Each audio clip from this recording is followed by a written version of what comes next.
Good morning, Grace Church. We've been talking about the idea of resiliency. What does it mean to be resilient? The ability to bend without breaking, particularly in adverse conditions, and that this is a good thing. And we've been applying that to our faith, that we should have a resilient faith. The first few weeks, we talked about what makes a church resilient. And it's all about belonging, community, believing, having the right perception of reality, and filtering that through God's word. The idea that we need to become like Jesus, that is the aim and the goal of a healthy, resilient church. But at the end of it all, for all those things, if we don't take that beyond our walls, we're failing in the mission and the way of Jesus. That this is who we want to be as a church where belonging happens, where right believing happens, where we become like Jesus and we help one another to do it, and we take that to the community in which God has planted us. We impact Ephrata for the name, the sake of Jesus and those he loves. That's how we started the year out. This is the kind of church we want to be, and this year we want to focus on it. And then we started talking about, well, if that's what a resilient church looks like, if those things are taking place, what about for each of us? What does a healthy, resilient faith in Jesus look like? And we started with the big idea that it takes strength. Not the same strength it takes to pick up small cars like Christian can do. And if you didn't know this, he used to be a power lifter, so I'm pretty sure he used to be able to lift cars in his younger years. But it's a kind of strength that is internal. It's a well of energies and reserves, and what does it take to develop that? And then we started stepping through the various components of what you do when you deal with, remember? We've been talking for, 5 weeks, 6 weeks now on when life gives you lemons. You got to make that lemonade. And we said that can make it seem trite or we're dismissive. That's not what we're doing. But we're basing this off of some work that Barb Wooler, one of the other international impact partners that we work with, she created a curriculum for kids, and that's how she kind of framed it. But it was so brilliant. Man, I just had to bring it to you. And so she talked about the different lemons, or really the lemon slicers. How do you slice up those lemons? And she presented us with love. So if you look at that, it gives us the word lemons. So we love both that God loves us and we're created to love, that we have to express our emotions in a healthy way. We have to find the meaning, that God has purpose, not that he causes, but that he uses in his beautiful, gracious, sovereign control. But we're also supposed to offer forgiveness, that mercy, because when we do that for others, it actually frees us. And then last week, we talked about everybody's favorite topic: no griping, no complaining, no whining, because we're all so good at that. It is so hard for us to complain, so this is an easy one for us, right? No, nobody has to be taught to complain. And we even looked at the nation of Israel in the Old Testament after wildly miraculous demonstrations of God's power and sovereign control over nature and the elements and all this stuff. Soon enough, the Jewish nation were going, yeah, but back in Egypt when we were slaves, there were cucumbers, okay? And sometimes you just need a pickle, right? That was literally their complaint. We don't have tasty veggies out here, after God had shown up in miraculous ways. Well, we're going to look at one more lemon slicer today. And it's going to start with S, which finishes the acrostic, which I know there were some liberties taken in there, but it spells lemons, and that's why it's supposed to help us remember that. But I want to suggest that a chief feature of resiliency, something that goes along with a resilient faith, is recognizing how important healthy relationships actually are. See, sometimes we think of healthy relationships and that idea of community as sure, it's nice if you're up for it. Sure, it's nice if, you get around to it, or that's your thing. But we look at it as this optional add-on to an otherwise self-contained life.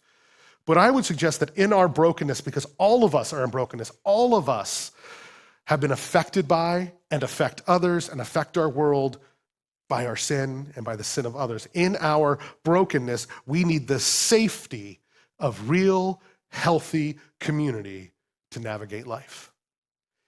You were designed to be in community. It wasn't an afterthought by God. It wasn't well, they broke it. I guess they got to hang out together now. That was not the perspective. So we're going to talk today about safe places.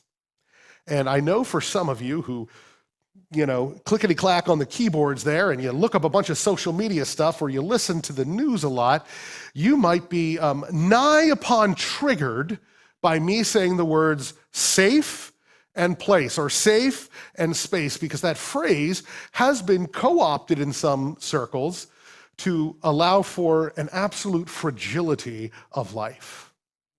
But understand, we started this process with a single word: strength.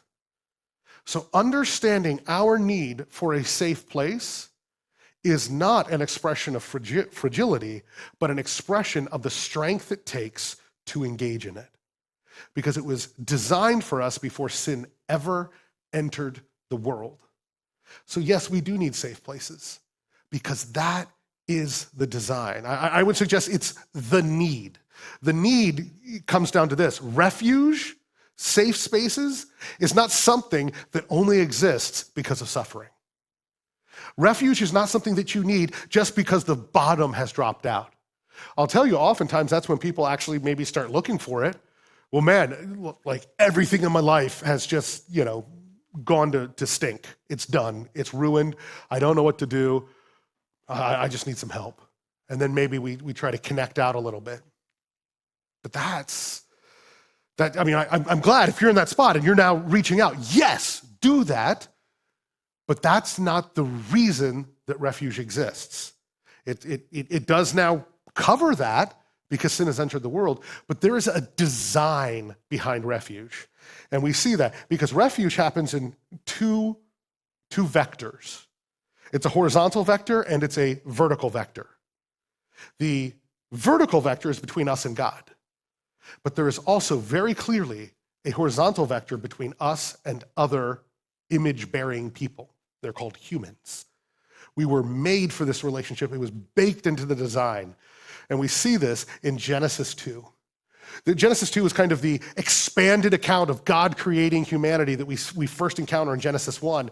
And after God's looking at everything and he goes, oh man, it's good, it's good, it's good, it's good, over and over and over again for 5 days. Day 6, he gets to humanity. That which he created in his own image, in his own likeness. And he doesn't just say it's good. He says what, church? It's very good. So when God's looking at you going, very good, that gives you some cred. That's a good statement. It's very good. But then, shortly thereafter, as Adam was kind of going around and doing his stuff, verse 18, God said, it is not good.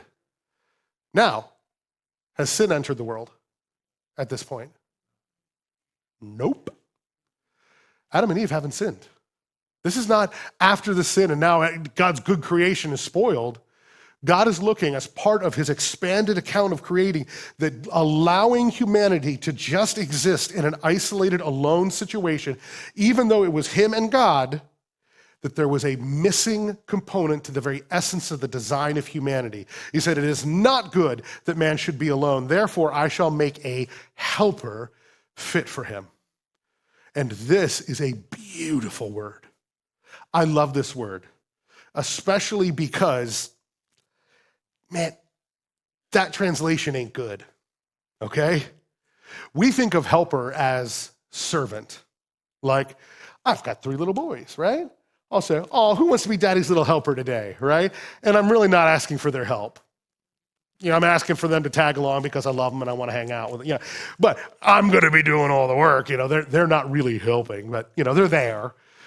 Or at a bare minimum, they kind of fill in a couple of the cracks of stuff that I don't have time to deal with. But we see the helper as subservient and less than the one being helped. That's generally how we look at that word. Do you realize that every other time in the New Testament, when this Hebrew word is used, ezer, do you know who it's used of? God. God is called our ezer, our helper.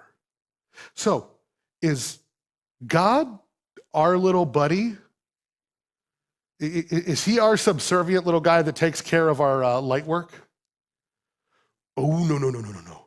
He comes in to the rescue to fulfill all that is lacking in me, right?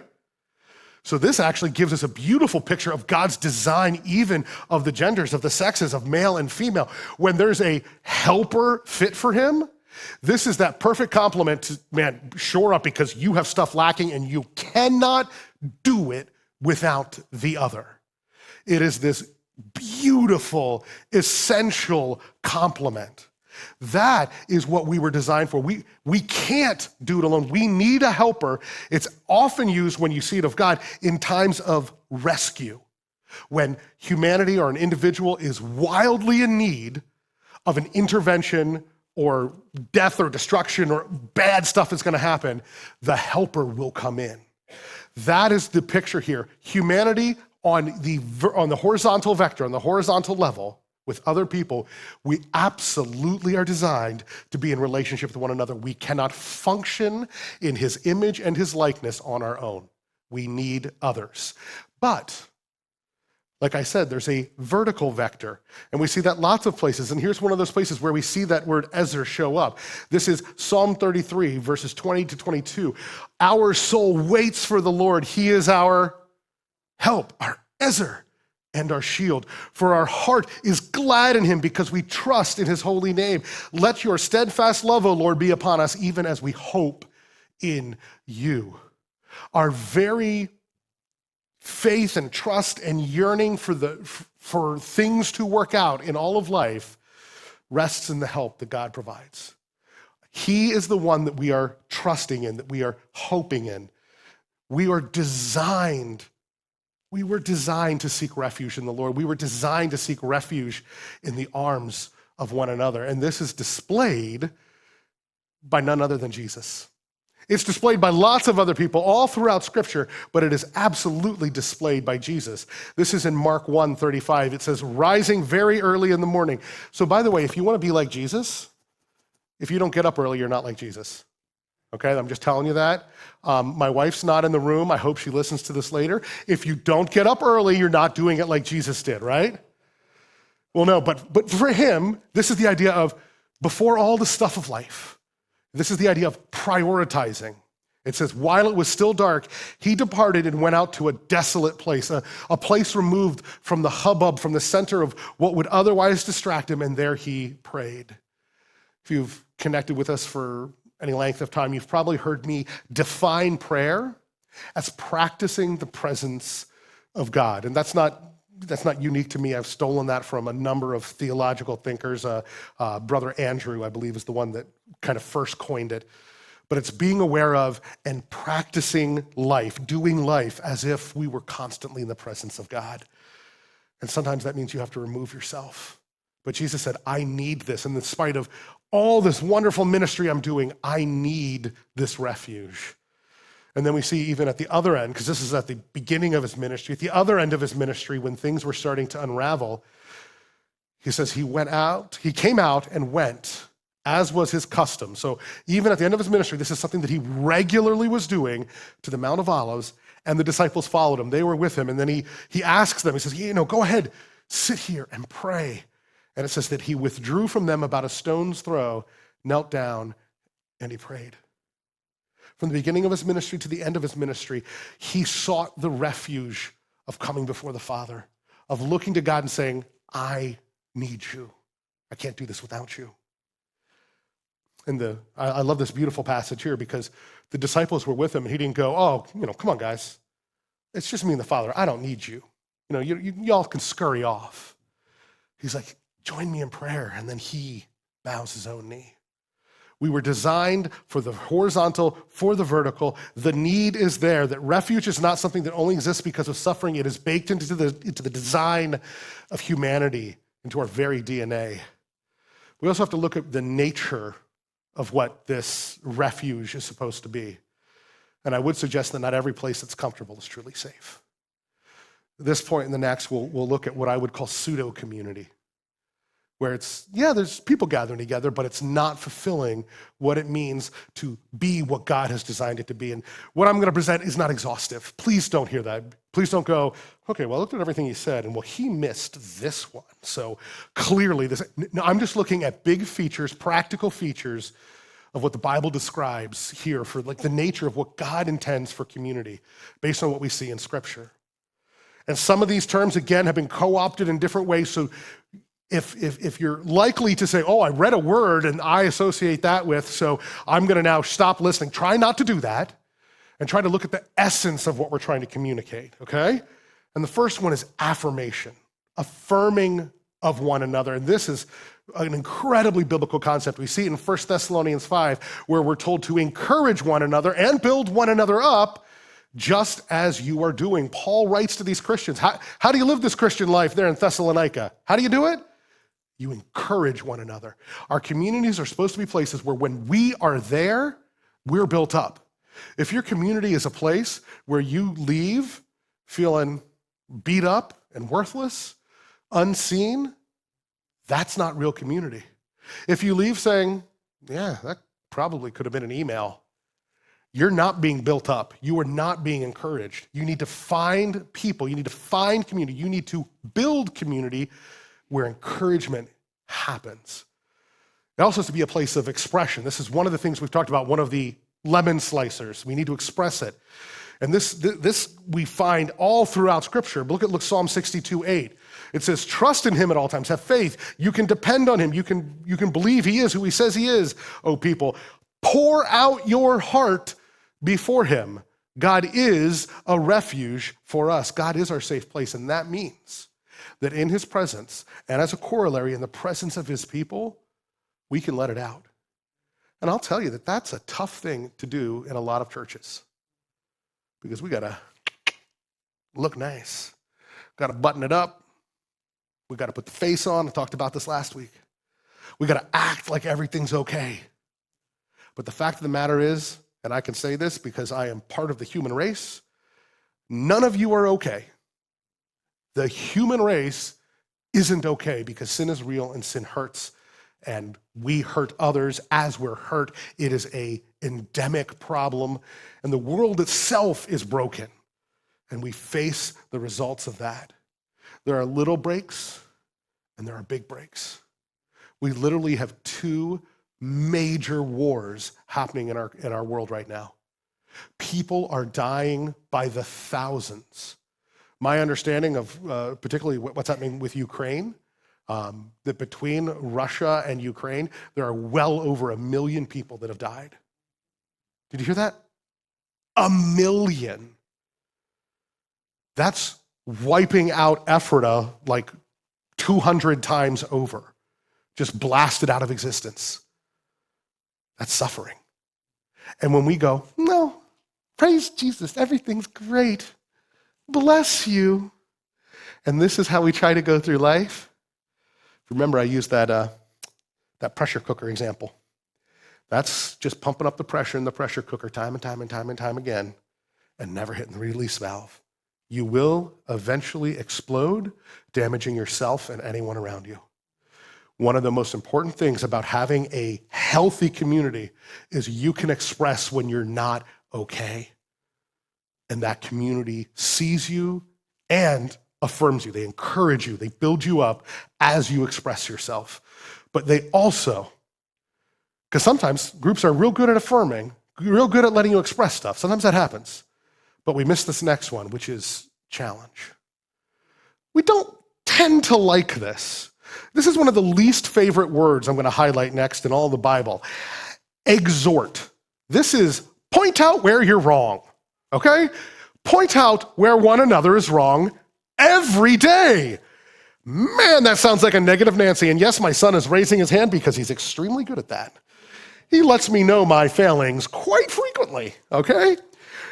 Exhort one another every day, as long as it's called today, that none of you may be hardened by the deceitfulness of sin. You see, sin is deceitful, it's wicked, it is a worming root that gets into your soul and slowly kills you and those around you. That's what sin does. Sin is death. So what do healthy communities do? They challenge one another. They point it out and they push back against it.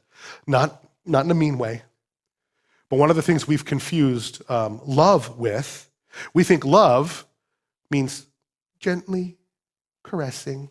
Oh, baby bird, baby bird. Has anyone seen that meme? Oh, baby bird, I'll take care of you, baby bird. And we think that's love. Sure, sometimes, I guess if you actually have an injured baby bird, that might be the right response.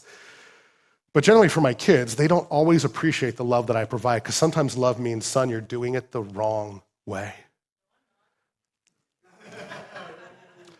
There shall be increased exhortations later, son. It's letting them know what you're doing, that way lies madness. What you're doing, that way lies death and pain and destruction and suffering. So I have to exhort, I have to challenge, because I don't want you to suffer. I don't want you to experience the death, the separation, and I don't want those you love to either. Challenge within a healthy community, coupled with affirmation in the place to express, is good, it's needed, but we so often shut it out, because if you don't just affirm me, if you don't just tell me what I want to hear, I will then gripe, right? And I won't forgive. And I'll tell you, there's no meaning behind you saying any of that. Now, I'll express, not out loud, I'll just kind of grumble to the side about it. And quite frankly, love can go out the window because you said something that I don't like. Do you see how when we push back against this kind of challenge, we literally, we destroy these features of a resilient faith in ourselves. We kill it in ourselves when we don't do it the Jesus way. Because in the end, there's one more feature I want to highlight. Again, this is not exhaustive, but I believe these are central. If we look here at Hebrews 10, just a little bit further down the book of Hebrews, we're told this: let us consider how to stir up one another to love and good works. You know what that word stir up is? In some translations, it's actually written as goad.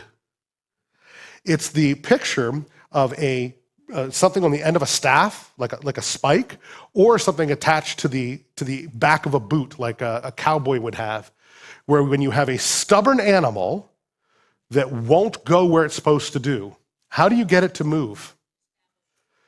Kick it or poke it and get it moving. Not to cause damage, but to motivate it to go where it needs to go, right? I mean, the perfect picture in my mind is just Christian. Like, I constantly having to kick him to do anything, really. I mean, but you know what I'm talking about. The stubborn animals that won't move, you've got to do it. You've got to get them where they need to go. That is the word picture. The word picture there is goading one another on. What? To get your own way? No. Because you're bored and sadistic and like to make other people unhappy? No. Towards love and good works. There's a purpose, growth, becoming what we're supposed to become. This is part of healthy community. Affirm, express, challenge, and grow. This is the nature of what community is supposed to look like. And just because you're comfortable with a group of people doesn't mean that it's necessarily true, healthy, biblical community. It's one of the reasons we focus on life groups and some of the components that we encourage life groups to be about here at Grace Church. Because that's where affirmation happens. That's where expression happens. That's where challenge and growth happens. We do it together. As we do life together, that's where we can grow that healthy community, because it's so easy to find those who will just agree with you and never care if you get closer to Jesus or not, even if they say they do. Because it's about what the outcome of it is. Are you more like Jesus after being connected to that community or not? If you look and go, man, I've been with these same people for 15 years, and I think I might be less like Jesus. Let me tell you, most likely that's not a healthy biblical community. Whether it's just a couple of friends, a group, whatever. Quite frankly, if our church is the kind of place where people come in and 15 years later they go, man, I'm further away from Jesus than when I started, we should shut our doors because we are doing the anti-ministry, right? No, I with all my heart, I don't believe that's happening, but I'm saying that's a great standard. If we become a church that's doing that, we just shut our doors. Because what we what we need to do is point people to becoming more like Jesus. Let's fly through a couple more. I'm going to talk about the navigation of safe places. That is, where do you find it? Well, true refuge, healthy refuge, safe spaces, well, man, that's still interpersonal, meaning it's based on relationships, and it depends on your context. And I want to highlight the three main places where you find this kind of safe space, this kind of healthy community. First of all, our healthy relationships. I have a number of individuals that I meet with, either one-on-one or one-on-two, where we gather together and we do that. We try to stir one another on to love and good deeds, where we encourage one another, but we challenge one another. We have a place to express. And this is a biblical model. We see this in Ecclesiastes 4, where it says, two are better than one, because they have good reward for their toil, okay? And I skipped ahead an extra one there, but just the idea of toil is working together at something, not just, well, he's somebody I know, or, we occasionally talk on the phone. This is the picture of people working together, healthy relationships where we co-labor. This is central to having a true safe place. But we find the place that God outlines as what is the main gathering point of safe spaces, of healthy relationships, is the church. There are 100 verses I could have put up here, but Galatians 6:2, I think, just nails it, because he says, bear one another's burdens, and so fulfill the law of Christ. Now, to give context, it goes on later and says, if someone won't work, let them not eat. So, I mean, there's this balance here. It's not saying, well, just everybody gets to be lazy and just, not do anything because, somebody else is going to do it for you. That's not the picture. But the picture is, as we toil, as we labor, as we push through brokenness, we hold one another up. I love the picture in the Old Testament of Moses leading the Israelites, and they're going into battle, and God says, all you got to do is hold your staff up like this. As long as you hold your staff up, Israel will win. Have you guys ever tried to hold something up in the air for a protracted period of time?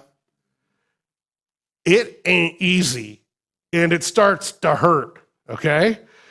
So as Moses was trying to do this, and his arms started drooping, and as his arms started to drooping, Israel started to suffer loss, he had his brothers come in, step up beside him, and hold up his arms for him.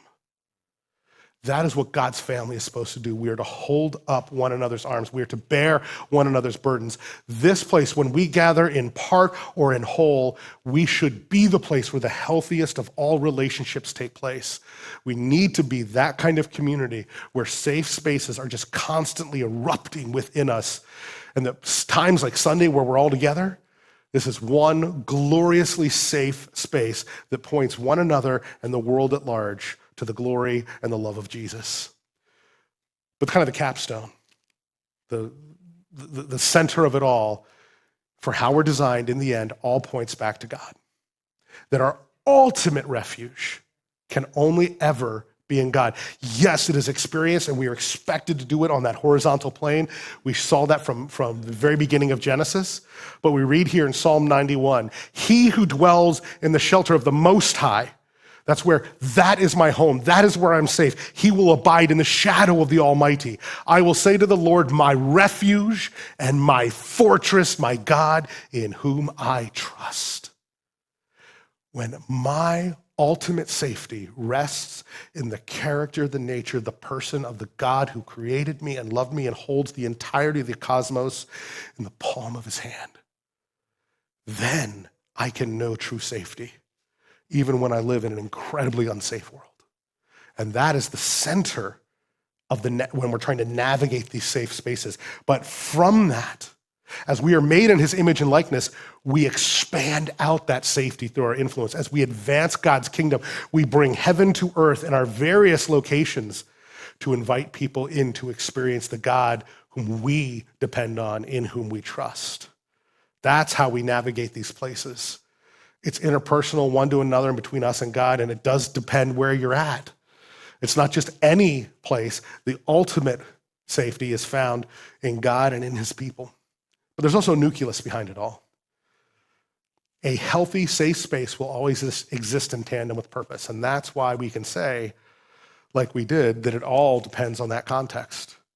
The ultimate context being God and his family. Because when our communities are divorced from purpose or divorced from the true purpose of our lives, as healthy as we want that community to be, it will lead us in a direction other than our ultimate design, our ultimate purpose.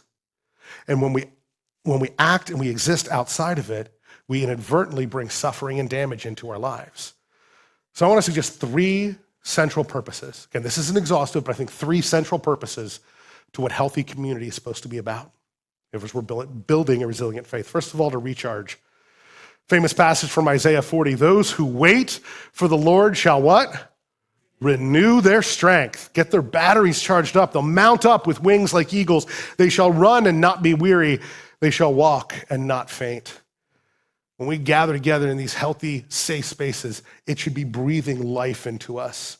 And so often when we're a place of needing the recharge, that lack of charge whispers to us, you can't do people right now. Oh, that'll take too much to be around them. Oh man, you've had too many people already. You need to back off from that. Oh man, you're just too messed up right now. You've got your own problems. You just need to sort those out. You'll just bring that group down. All these negative, lying whispers. But let me tell you, a healthy community, if it's healthy, you are never too decharged to be a part of it. You are never too lonely. You are never too broken. You are never too messed up. You are never too low for that community. You will not bring that community down, but they will bring you up. That is the point. That is the purpose of a healthy community, to recharge those who are part of it. But it's also, in addition to recharging, it's to prepare us. I love this passage at the beginning of 2 Corinthians chapter 1, where it says that God comforts us in all our affliction. Why? So that we may be able to comfort those who are in any affliction, and with the comfort with which we ourselves are comforted by God. It's a wordy kind of tongue twister one, but the point of it is God comforts us so we can comfort others. We are called into that safe place. We are called into refuge to call others into refuge. It's one of our 3 core beliefs as a church, that rescued people do what, church? Rescue people. Rescued people rescue people. As we are recharged, as we are poured into, as we experience healthy community, we need to do the same. It's the opposite of Jack on the door in Titanic, right? Or not Jack. Jack wasn't on the door. Who was on the door? Rose. There was plenty of room for Jack. She just got pushes him down. Sorry, I got the door. Good luck, you icicle. That's kind of how it went. No. We pull up onto the door because the door, man, we know how big that door is. We can trust that door. That door is rooted in God. And when we are trusting in Him for our safety, for our rescue, then there's always room for one more. We are never tapped out. We are poured into to pour out. Healthy communities prepare us for what God has for us, which then results in this, launching. Too often, healthy groups, or otherwise healthy groups, I would say, gather together, man, they pour into one another, they prepare, they talk about it, they do the Bible studies, they study the Greek, they study the great authors, they look at histories, they do all this stuff. They're so knowledgeable. And they could answer any quiz you'd give them on Christianity or the faith or following Jesus. But taking the step to actually doing it, taking the step to sharing their faith outside of their little group, taking the step to sign up for Fun Day or other outreach events, taking the step to invite somebody on a Sunday or to your life group. Man, I don't know if I'm ready for that. That's not my gift, right? But launching is exactly what the gathering of God's people do. So we see that in Acts 13, where there's a gathering of God's people, and Paul and Barnabas are there, and it's as they go through and they're talking and praying and doing a bunch of stuff, it says, after fasting and praying, they, the church, laid their hands on them, Paul and Barnabas, and sent them off. We are to be in the business of launching people out into the world for the glory of Jesus and expanding His kingdom. Let me just read this quickly. What should God's family be about? Well, this is Ephesians 4. For the sake of time, I'm just going to read quickly. It says, speaking the truth in love, both truth and love. We are to grow up in every way into Him who is the head. We are to be like Jesus, from whom the whole body, joined and held together by every joint with which it is equipped, when each part is working properly, not just some of them, Not just the Micahs playing guitars or the Elliots pushing buttons or the bearded guy talking lots of words, but everyone doing each part working properly makes the body grow so that it builds itself up in love. If we want to be a healthy church, it's an all-in idea. It's a all hands on deck call. If we truly want to be a loving, healthy community that creates a safe space for people, it takes all of us. None of us get to be back row Baptists, as it were. I'm not picking on the people in the back, okay? I'm just the phrase. We don't get to sit in the back and spectate. So embracing our need for healthy community means a few things. First, it means finding and engaging in these healthy communities, from the smaller groups to our relationship with God in general, and then with our church family. If we found it, and I'm suggesting some of you have found it, you're here, right? Man, fully engaging with them. But it also means creating them for other people. Whether that means creating new groups in whole for healthy community to take place, or expanding the circles of what you're already at. Too often Christians, man, we get our little cliquey circles, right? And we really like each other. And then someone new kind of brushes up and you're like, hey, how's it going? Oh, good. Can I hang out with you? No. You can't come in. This is my circle. You're not part of it. You go make your own little circle. That can't be how it is. One of the principles we talk to our life group leaders about is the empty chair mentality. We should always, whether physically or metaphorically, have an empty chair to remind us there's always room for one more. There's always room for God's grace and community to expand. And sometimes that means our groups have to multiply. Man, God's blessing this so much that our one group is going to meet in 2 places or at 2 times. You know, we're figure out how to make it work. But we create safe spaces for others. And embracing our need for healthy community means really relying on God to be our ultimate refuge. That as much as we are called to lean on one another, and we're built for these horizontal, understand if you look to your left, you look to your right, you look up here, you look behind you, every one of those looks, you'll find someone who will fail you. Not because that person is a horrible, nefarious one. I mean, other than Jason, I mean, he's pretty rough. But the rest of the people in the room are fairly nice people, right? But we're sinners and we're broken, and broken people break things. So our ultimate refuge has to be trusting in God and then engaging in all these steps, the lemon slicers that we've been going through, to move through and be resilient. Growing a resilient faith includes ordering our lives around the idea that we can't ever go it alone. And I recognize we've gone pretty long today. We had a couple extra things. I was so blessed to have Dave come in and share with us today about ministry happening in France that they've been a part of, and also Grace College and Seminary. And it was amazing to me as he's going through and talking about the things they're doing, he's highlighting the same principles that we have outlined as core principles for us as a church trying to follow after Jesus. We're all about biblical mission. We're all about biblical community. We're all about biblical relationships. You know, that's what we're about. We're about biblical truth, relying on his word and preaching that and teaching that. These are the things we're seeing through our community impact partners, things we're trying to do. But growing a resilient faith, whether it is in connecting with those who are hundreds or thousands of miles away, or literally feet away from you, we have to understand that we were not built to go this alone. In Christianity, there's no biblical warrant for a Lone Ranger faith. It can't be, well, I love Jesus, I just hate people. Doesn't work. And it can't be, I love Jesus and I just hate the church, okay? I'm not saying churches haven't done terrible things. They have.